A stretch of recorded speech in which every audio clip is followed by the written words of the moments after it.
So this is how I would organise a strength training session to hit a little bit of everything, including the weaker or neglected areas of the body. I would always start off with my hardest lift first. You know, for you that might be deadlifts or squats or bench press or whatever it might be. For me, as functional training, it's sandbag lifting.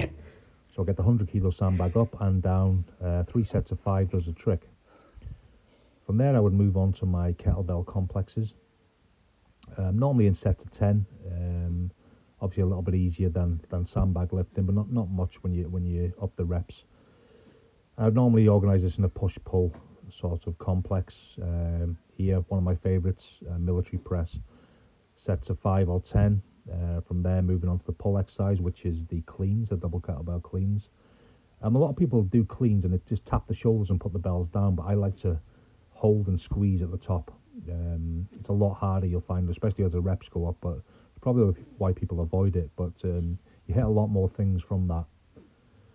From there, the push, the pull is done, and then straight onto the legs, going as deep as possible. Obviously, with me and my 45-year-old knees, I'm kind of limited in mobility a little bit these days, but still targeting the quads.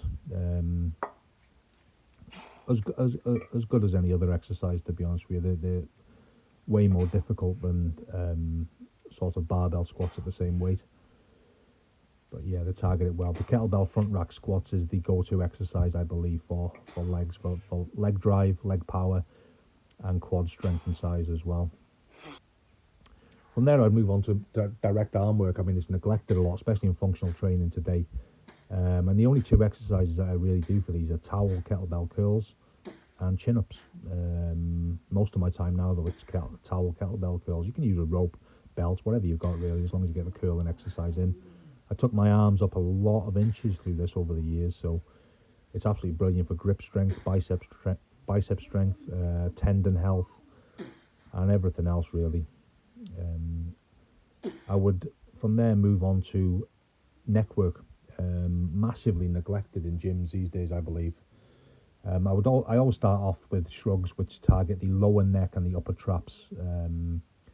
If nothing else, it warms up the neck for the more direct work. But yeah, here I've got 40 kilos in each hand, and just shrugging them out in sets of 20, basically.